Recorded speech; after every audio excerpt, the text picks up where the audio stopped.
masuk. Ya, Itu aja, Pak. Terus kamu kasih penilaian kepada dia. Orang tipe kayak gitu gimana sih? Ya, egois. Egois. Ya, tidak patut dicontohi. Tidak patut dicontoh, egois. Oke. Dari Ibu Emma?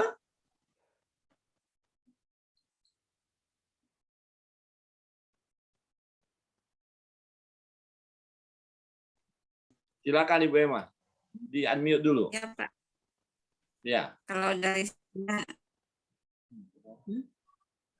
bisa bunyi padahal ini. Silakan.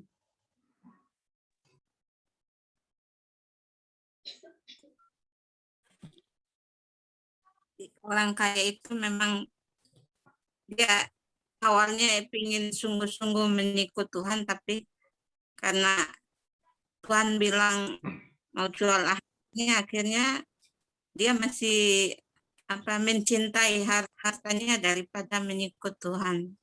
Jadi tidak sungguh-sungguh untuk awalnya dia mungkin pikirannya itu sungguh-sungguh, tapi karena ada syaratnya kalau ikut Tuhan harus tinggalkan semua, akhirnya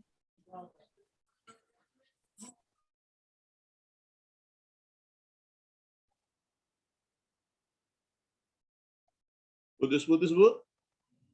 Sinyal.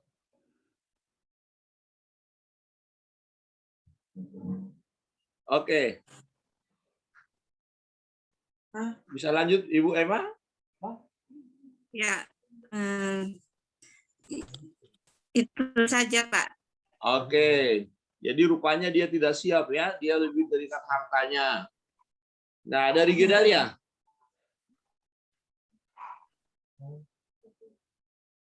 Menurut saya dari yang saya baca dan yang saya tangkap ini seorang kaya ini dia mempunyai masih terpaut hatinya kepada harta. Kalau yang saya baca dari konteks ini dan pernah juga saya baca satu buku tentang budaya kitab Talmud mengenai lubang jarum itu seperti ada satu gerbang kota di Yerusalem yang mempunyai pintu kecil. Tapi ini dibilang di buku itu kalau hal ini masih merupakan kayak cerita kuno gitu kan. Tapi Tuhan Yesus mengangkat ini dalam cerita ini. Nah, untuk menyelamatkan seorang dari bahaya perampokan, yang orang-orang yang berdagang atau pergi berdagang berjualan di luar daerah, mereka harus menyeberangi kota-kota dengan ancaman perampokan seperti itu. Jadi yang menunggangi unta ini kalau mau selamat dia harus bergegas melewati, kan kalau malam itu pintu gerbang kota itu ditutup. Jadi dia harus melewati satu lubang kecil ini untuk bisa selamat, untuk menyelamatkan dirinya sendiri dan juga barang-barangnya. Tetapi untuk masuk dalam kota itu menyelamatkan diri, beban atau barang-barang harta kekayaan yang ditunggangi di atas unta itu harus dikeluarkan, harus diturunkan, harus ditinggalkan terlebih dahulu untuk menyelamatkan terlebih dahulu diri kita sendiri dengan unta ini yang kita tunggangi. Jadi untuk masuk lubang kecil itu, barang-barang atau harta kekayaan seorang pedagang mereka turunkan untuk bisa menyelamatkan diri nyawa mereka. Nah, di sini dari cerita yang saya tangkap di sini dengan apa yang Tuhan Yesus katakan ini sangat masuk akal sekali. Tuhan mau menekankan bahwa kalau kita mengikut Tuhan Yesus, kita harus meninggalkan harta kekayaan untuk mendapatkan keselamatan. Bukan meninggalkan harta kekayaan kita maksudnya tidak menghargai harta kekayaan yang berkat yang Tuhan berikan, tidak, tetapi hati kita jangan seluruhnya terpaut pada harta kekayaan. Kita harus memang benar-benar berfokus pada keselamatan itu. Apa yang harus kita ibaratnya bayar harga untuk mendapatkan keselamatan. Nah, dari situ saya melihat bahwa si orang kaya ini masih terpaut hatinya kepada harta kekayaan, sehingganya dia masih ragu-ragu untuk untuk melakukan membayar harga untuk mendapatkan satu kehidupan kekal yang Tuhan tawarkan kepada dia. Nah, ini yang saya tangkap dari cerita ini. Sehingganya kalau menurut saya kesimpulannya itu Tuhan mau kita fokus pada apa yang Dia inginkan, yaitu mendapatkan keselamatan dengan jangan hati kita berpaut pada harta kekayaan. Nah, jadi kalau Gedalia lihat orang itu ada di depan Gedalia sekarang misalnya. Nah, apa respon Gedalia terhadap dia? Ya, saya bukan apa ya Bapak, tapi di dalam kehidupan saya juga, saya kalau mau dibilang dulunya sangat terpaut sekali dengan harta kekayaan. Apa-apa saya mengandalkan kekayaan, walaupun saya belum seperti apa, maksudnya tidak ada kerjaan, saya tidak seperti dulu lagi kan. Saya juga dulunya suka minta-minta sama orang tua karena mengandalkan orang tua, kekayaan orang tua. Tetapi dari saya mengenal Tuhan, saya mulai hidup sederhana. Bagaimana hidup sederhana? Makan telur sama nasi saja sudah sangat bersyukur. Jadi dari situ Tuhan mau belajar untuk kita sederhana.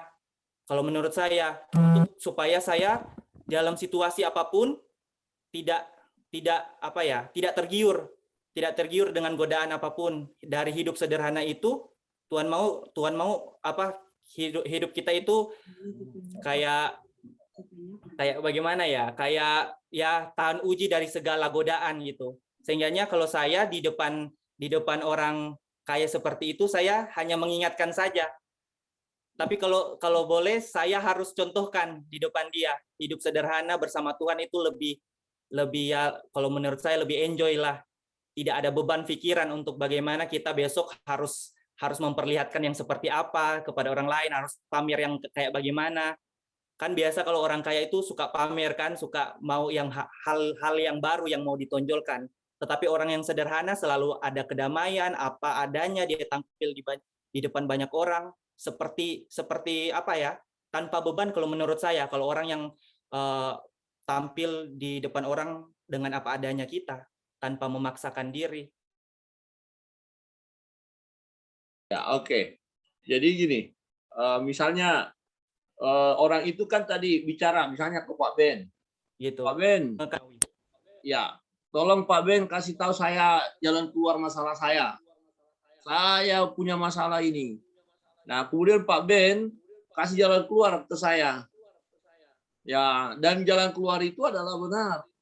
Tetapi saya tidak mau lakukan. Kira-kira apa pandangan Pak Ben kepada saya?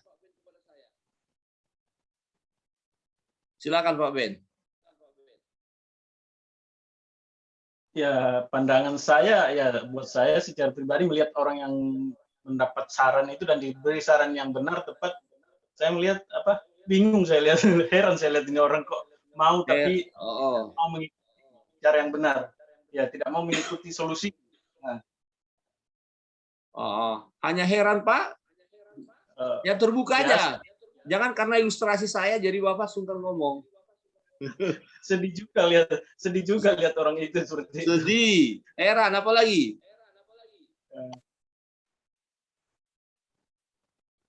Jengkel nggak Pak? Jengkel, malas lihat orang seperti itu. Marah nggak Pak? Malas Pak. Ya udah. Gimana ya? Kok orangnya tadi tanya apa? Sekarang saya dikasih tahu kok malah lebih berat ke harta. Nah, dalam praktek hidup kita Bapak Ibu, nah ini sebenarnya orang kaya itu dalam sisi yang berbeda. Nah, itu adalah kita. Ini hanya fokusnya masalah harta. Tetapi di bidang lain, adakah kita sudah mau sungguh-sungguh mengikuti kata Yesus, kata firman? Seringkali kita masih ragu-ragu. Seringkali kita main hitung-hitungan. Ya, seringkali kita melihat, wah, belum siap dengan perintah Tuhan itu. Ya, padahal orang kaya ini yang datang, apa yang aku lakukan? Jadi skala prioritas utama, dia belum mengerti, belum sungguh-sungguh. Betul, skala prioritas utama keselamatan. Ini nomor satu untuk kita semua. Tetapi dalam praktek hidup kita, sebenarnya kita belum buat nomor satu itu. Setuju Bapak Ibu? Ya, praktek hidup kita Bapak Ibu, hamba-hamba Tuhan semua, ada kalanya iya saya mau melayani, saya mau melakukan mempersembahkan untuk Tuhan. Tapi faktanya enggak. Ya, bahkan bisa pelayanan itu hanya sebagai alat saja. Ya, untuk kesenangan pribadi, kepuasan pribadi, atau untuk mendapatkan ya kebutuhan, mencukupkan kebutuhan, atau nama baik supaya dipandang baik. Ya, itu bahayanya. Nah, dalam pembahasan kita saat ini satu contoh, tetapi berlaku untuk umum ya, tentang kekayaan. Jadi orang kaya ini betul terikat dengan hartanya. Nah, pelajaran kita pada malam hari ini sebagai pelayan-pelayan Tuhan, waspadalah apa yang mengikat kita. Ya, apa yang mengikat kita? Semua kita ada, ya. Ya, apakah masalah kekayaan, masalah hobi kita, kesenangan kita yang lain, ya kita jujur itu bisa ya mempengaruhi kita untuk akhirnya kita tidak mengutamakan apa yang seharusnya yang kita utamakan. Nah, orang kaya ini dalam pembacaan kita sudah melakukan hal yang baik sebenarnya. Ya, dia lakukan sejak masa mudanya hukum-hukum Tuhan itu. Ya. Tetapi ketika ya Tuhan katakan jual hartamu, wah dia sedih. Bahkan dikatakan lebih mudah ya unta masuk lubang jarum. Jadi tadi Gedalia sudah jelaskan, lubang jarum itu bukan jarum yang untuk jahit pakaian ya. Jadi lubang jarum itu sebutan ada semacam lorong itu tadi, sangat kecil tapi bisa, unta bisa masuk. Tapi dipaksakan, dia nggak bisa dengan gampang. Nah itu khusus untuk tadi dijelaskan tadi menyelamatkan, harus beban keluar dulu, nggak boleh bawa beban masuk ke dalam, yang nggak bakalan tembus. Ya, tetapi unta yang besar, ya kalau dipaksakan masuk lubang itu bisa. Maka dikatakan alangkah sukarnya orang kaya masuk surga, lebih mudah. Ya lebih mudah, jadi bisa. Orang kaya ini sebenarnya bisa mengorbankan hartanya. Ya, lubang jarum itu memang tempat orang bisa lewat. Jadi itu jalan khusus lah istilahnya. Ya, bukan jalan umum yang bebas berjalan di sana. Ada, tapi tidak gampang lewat situ. Tapi bisa. Nah, dikatakan unta lebih bisa daripada orang kaya masuk kerajaan surga. Wah, jadi sangat-sangat sedih ya, tentu hati Tuhan atau marah juga boleh katakan begitu ya, kalau kita tarik diri kita jengkel ya, sudah minta petunjuk diberikan tapi nggak mau lakukan, masih mengikuti jalan yang lama ya. Jadi orang kaya ini benar-benar terikat dengan hartanya. Pertanyaan kita mungkin tidak dengan harta untuk kita, tapi apa yang mengikat kita sehingga pelayanan kita ya kurang melejit atau iman kita kurang maksimal untuk bertumbuh. Ya. Atau kita tidak mau berkorban. Ya. Nah, apa yang mengikat? Ya. Kira-kira bisa memberikan contoh 1-2 orang. Jadi yang umum ya, tapi emang bisa kita alami kok. Jadi kesaksian silakan. Kalau orang kaya ini hartanya, maka firman Tuhan katakan di mana hartamu berada, ya di situ hatimu berada. Jadi yang mengikatnya hartanya. Nah, bagi kita apa? Yang mau bersaksi silakan.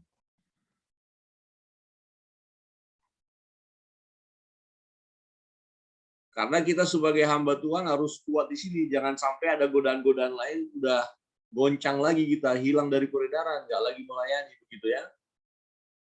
Nggak lagi mengikut Tuhan, bahkan ada orang-orang yang akhirnya meninggalkan Yesus. Silakan pelayan Tuhan yang mau memberi contoh, bisa dari pengalaman pribadi juga boleh. Beberapa waktu yang lalu barangkali dan sudah mengalami kemenangan. Ya, saya Pak. Ya. Mungkin selain harta, kita mungkin bisa juga terikat sama pujian. Itu dia, itu saja. Jelaskan panjang lebar. Maksudnya apa? Ya kadang ya seperti manusia kan biasanya yang dicari itu supaya kita dipuji, wah kamu hebat, kamu bisa segalanya. Ya itulah Pak. Jadi artinya motivasinya nggak untuk Tuhan, tapi ya untuk balik lagi ke diri kita sendiri. Itu saja Pak. Itu Terima bisa juga kasih. mengikat kita. Ya, terima kasih. Kalau Bapak Ibu melayani terus nggak ada penilaian, artinya nggak dibilang hebat lah, oh luar biasa lah, bahkan cenderung dicuekkan. Masih tetap mau melayani? Amin. Amin. Allah. Masih semangat? Amin. Oh, jangankan dinilai bagus, malah dikritikin terus. Masih semangat? Amin. Nggak ada amin ini. Amin. Amin. Amin. Puji Tuhan ya. Nah, jadi ini kelihatan sederhana, tapi ini banyak. Karena ada banyak hamba-hamba Tuhan yang ngambek melayani, pelayan-pelayan Tuhan ngambek karena hanya kurang seperti diberi pujian aja. Memang perlu kita memuji, ya untuk memberi semangat bolehlah. Nah, misalnya ya pelayan-pelayan Tuhan di sini sekarang, wah puji Tuhan, pelayanan Bapak ini luar biasa, pelayanan saudara ini luar biasa. Ya, yang dipuji tetap bersyukur kepada Tuhan, terima kasih Tuhan, tapi jangan jadi sombong ya. Nah, kita juga saling memuji boleh dalam pengertian untuk mendukung. Ya, itu ada kok ketika orang memuji kita lebih semangat kok. Nah, misalnya kayak Ina, kalau ada cowok bilang, waduh Ina itu cantik sekali, kira-kira Ina senang nggak Ina? Coba jawab. Senang Pak, tapi biasa aja. Salah, jujur. Gimana? Apa arti senang tapi biasa saja? Nah, kalau dibilang apa Ina itu wajahnya kayak gitu jelek banget, senang nggak? Ya biasa aja. Gimana Ina? Gimana Pak? Kalau dibilang, waduh Ina itu gimana sih, kok jelek amat sih gitu? Cuek aja Pak. Tapi biasa-biasa aja. Biasa saja ya, ini jadi bingung kita ya. Cuek Pak. Ya, pasti beda ya kalau dibilang, waduh, baik sekali, cantik sekali, ya langsung berbunga-bunga. Ya. Coba Gedalia, kalau ada bilang, waduh, Gedalia itu ganteng sekali ya. Ya, cewek cantik yang bilang begitu. Bagaimana Gedalia? Senang? Kalau bilang, waduh, Gedalia ganteng sekali gitu. Senang tidak? Senang, bersyukur. Kalau Ya, kalau senang. nenek-nenek yang bilang begitu gimana? Ya nggak apa-apa, senang. Kadang-kadang kita ini pilih-pilih ya. Baik, makasih. Jadi pujian itu satu sisi positif ya. Baik. Tetapi kalau hanya karena untuk mendapatkan pujian, nanti itu ikatannya di situ. Ada waktunya kita ngambek, tidak melayani lagi. Ya, jadi ada harta, pujian, ya, apalagi satu lagi kesaksian dari Bapak Ibu, silakan. Mungkin pernah mulai tergoncangkan dalam pelayanan karena ikatan itu. Pekerjaan. Ya, bagaimana Pak? Pekerjaan Pak? Ya, saya masih alami waktu bekerja, ya, seperti yang dialami orang kaya ini.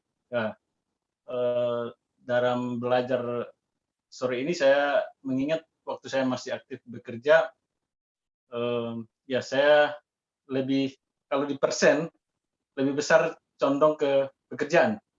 Seringkali kalau misalnya ada ibadah atau pelayanan, sudah ini saya tinggal WA, Bang Erwin, maaf Bang, saya masih di pekerjaan. Nah, artinya sebenarnya waktu di bekerja itu jam kerja saya sudah cukup. Ya, sebenarnya saya bisa tinggalkan, saya bisa tinggalkan itu pekerjaan. Cuman saya, ya mungkin karena terlalu itulah yang apa ya, kecintaan kepada pekerjaan itu yang bisa menghalangi ya.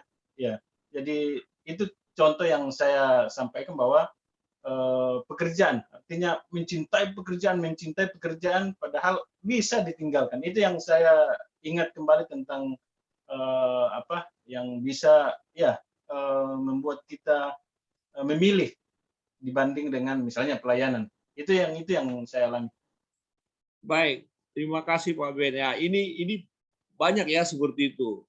Ya, sebenarnya bisa tadi kata Pak Ben. Pak Ben kan tahu itu, tapi karena masih terikat, ya belum full ya dari hati yang terdalam untuk pelayanan tadi, akhirnya ya dipermaklumkan ya seperti itu. Kadang-kadang kita begitu, maklumlah, teman-teman pasti maklum.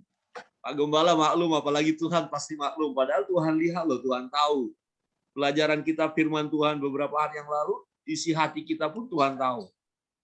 Jadi sebenarnya Tuhan tahu kalau orang kaya ini bisa tinggal jual harta saja.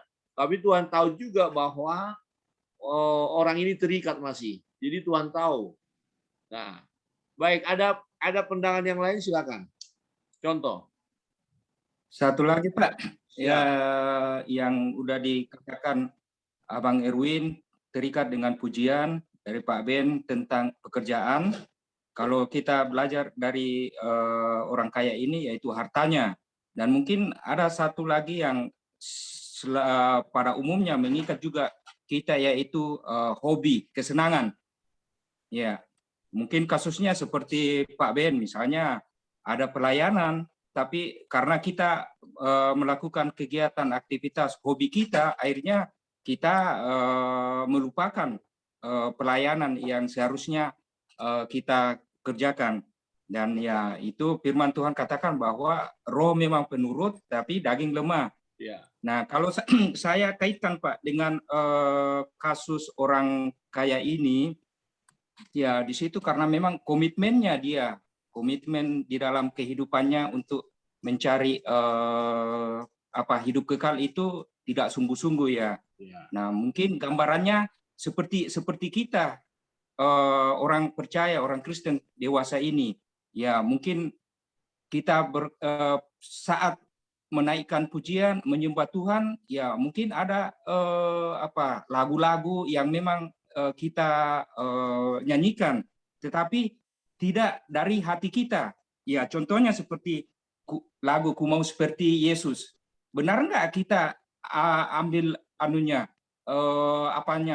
Bahwa memang kita mau seperti Yesus, kita mau seperti apa, karakternya atau apa?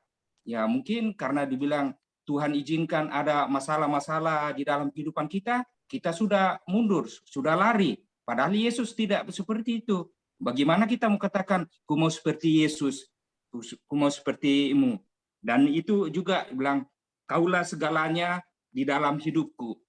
Di mana kita katakan kaulah segalanya di dalam hidupku kalau kita masih terikat seperti perumpamaan orang kaya ini. Kita terikat dengan harta, kita terikat dengan pekerjaan, terikat dengan hobi. Ya, kita nggak bisa hanya sebatas kita lakukan, pujikan lagu-lagu tersebut. Kaulah segalanya. Ya, Tuhan panggil kita untuk terlibat di dalam pelayanan, tapi kita masih mementingkan keterikatan yang membuat kita senang. Ya, sama aja hanya sebagai omong kosong aja kalau kasarnya dibilang gitu, Pak. Ya, terima kasih, Pak. Baik, terima kasih ya Pak Peter. Ya, betul sekali ya. Jadi ya bisa ya, bisa mengalami hal seperti itu. Ya. Nah, ada lagi yang lain? Ya, ada lagi yang lain?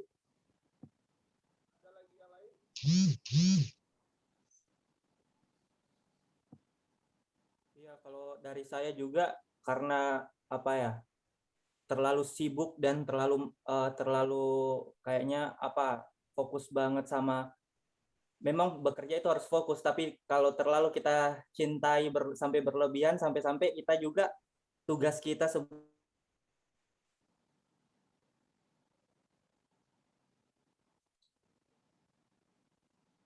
Oke, putus? Baik, mungkin sinyal ya. Nah, putus-putus Gedalia, mungkin sinyal. Baik, Bapak Ibu, Saudara, hari ini kita bersyukur Ya, kita lihat kerinduan orang kaya ini sebenarnya memang bagus tujuannya. Tetapi tadi Pak Peter sudah sampaikan sebenarnya nggak sungguh-sungguh banget dia. Tidak memprioritaskan itu. Kalau sungguh-sungguh seperti yang kita bahas tadi, ya Bapak Ibu Dari sudah bahas pelayan tadi. Tuhan, Iya, ya, sinyal. Jadi waktu kita bahas tadi sungguh-sungguh berani bayar harga. Nah, rupanya ada yang masih mengikat dia, yaitu hartanya. Jadi pelajaran kita hari ini, apa yang mengikat kita? Tadi pekerjaan ada, dan kita harus menang itu. Kemudian hobi, nah ini hobi. Ya, saya tadi mau katakan gini, kalau hari ini kita ada Zoom, tetapi hari ini ada yang ngajak kita, ya partner kita lakukan hobi kita. Wah, ini tantangan. Mana kita pilih? Ikut Zoom, pembekalan, doa pelayan, atau hobi dulu? Nah, kalau Bapak Ibu saya lihat di sini, pelayanan sudah pilihannya, bukan hobi. Amin. Dan seterusnya loh ya, haleluya. Amin. Puji Tuhan ya. Jadi mengutamakan pelayanan. Ya, jadi misalnya begini, ada bola. Ya karena besok pagi pelayanan, jadi jangan begadang. Erwin tidak boleh begadang. Nonton, siap Erwin? Mengutamakan bola dulu atau apa? Coba Erwin. Ya, jam 12 atau jam 1 bola. Tapi jam 10 sudah harus tidur supaya jam 5 sudah di gereja. Bagaimana? Atau utamakan bola dulu? Kalau final nonton lah Pak sekali-sekali. Ini terikat final. Jujur sekali ya Bang ya. Bahaya ini. Final Pak 4 tahun sekali Pak. Asal jangan Inilah masalah. Raja itu sekali. Inilah masalahnya. Tapi lebih baik gini, Win. Kita berdoa supaya pada waktu itu bukan jam doa. Ini bukan jam pelayanan. nonton tayangan ulang. Iya, tayangan ulang solusinya, betul. nggak seru katanya. Loh, kalau di final itu live itu 2-0, kalau siaran ulang berapa kosong? Itu kosong Pak. Sama. Lihat siaran ulang aja, aman, tidak terganggu jam tidur. Ya sepak bola Pak 4 tahun sekali 4 tahun. Iya. Tapi keselamatan hidup kekal sekali seumur hidup. Nah, loh. Pilih yang mana? Ayo pilih yang mana? Mau yang 4 tahun aja atau mau selamanya? Selamanya Pak. Cabut. Oke. Puji Tuhan, sudah bertobat. Sudah dipilih selamanya. Nah, karena ya memang itu realitanya. Jadi orang kaya ini sebenarnya tinggal sedikit saja. Tapi dia tidak pilih yang selamanya. Dia masih terikat, sayang sekali ya. Nah, hobi tadi kelihatan sederhana loh, tapi fatal itu karena nilainya kita sudah rendahkan nilai yang selamanya tadi itu demi nilai yang 4 tahun ya. Jadi mari kita bersama-sama berjuang. Yang intinya adalah kita prioritaskan yang utama, yaitu ikut Tuhan. Tuhan akan memberkati kita, Tuhan akan memberi yang terbaik bagi kita. Jadilah pelayan-pelayan Tuhan yang terus mempersembahkan yang terbaik bagi Tuhan. Jadi yel-yel kita bukan hanya sekedar ucapan saja beri yang terbaik. Tadi Pak Fabri sudah ingatkan, jadi kalau lagu ku mau seperti Yesus, ya harus mau seperti Yesus. Kalau segalanya bagiku, ya harus segalanya. Jadi jangan asal nyanyi. Nah, komitmen kita jangan asal komitmen, omongan doang, tidak. Tapi mari kita buktikan, walaupun memang ada pergumulan. Saya mau katakan dan ingatkan sekaligus buat kita, bahwa untuk komitmen kita melayani itu ada tantangan, Bapak Ibu. Ya, ada harga yang harus dibayar. Tapi kalau kita sudah tahu prioritas utama kita, benar-benar kita bergumul, merindukan yang terbaik, seperti orang kaya ini mau mencari keselamatan. Kalau dia betul-betul mau mencari keselamatan itu, terlalu mudah baginya menjual harta itu. Dia jual saja. Kalau hatinya untuk keselamatan loh, tetapi hatinya masih kepada hartanya. Hati kita di mana? Terikat kemana? Adakah pekerjaan? Adakah hobi? atau pujian, mari. Kalau itu ada, kita serahkan kepada Tuhan, kita mau berkata, Tuhan, Engkau yang utama bagiku. Kiranya kebenaran firman Tuhan menolong kita, pelayan-pelayan Tuhan terus semangat, melayani. Ya, ada pertanyaan Pak Ben, silakan. Masih ada waktu nggak kalau saya bertanya satu pertanyaan? Masih cukup waktunya? Masih 4 menit lagi. Nggak cukup. Singkat aja Pak, di ayat yang ke-27 itu, apa relevannya dengan ayat-ayat yang di atas, ayat-ayat sebelumnya? Yang 27 berkata, kata Yesus, apa yang tidak mungkin bagi manusia, mungkin bagi Allah. Ya, biar Bapak aja yang jawab supaya ini. Apa relevannya dengan ayat-ayat di atas? Saya Ya, tanda tanya di Alkitab saya. ya. Jadi dia di sini kan pertanyaan ayat 27 itu kaitannya dengan ilustrasi lubang jarum tadi. Ya. Jadi kan orang bilang nggak mungkin, susah, tapi lebih bagus, lebih masih bisa unta masuk lewat lubang jarum. Nah, kemudian diikuti dengan pertanyaan, kalau begitu susah dong, nggak ada dong yang bisa. Jadi dari sisi manusia seringkali berpikir, tidak bisa, susah. Tapi Tuhan bilang, nggak ada yang nggak mungkin. Jadi gini, apa yang diperintahkan Tuhan kepada kita, tentu Tuhan tahu bisa kita lakukan.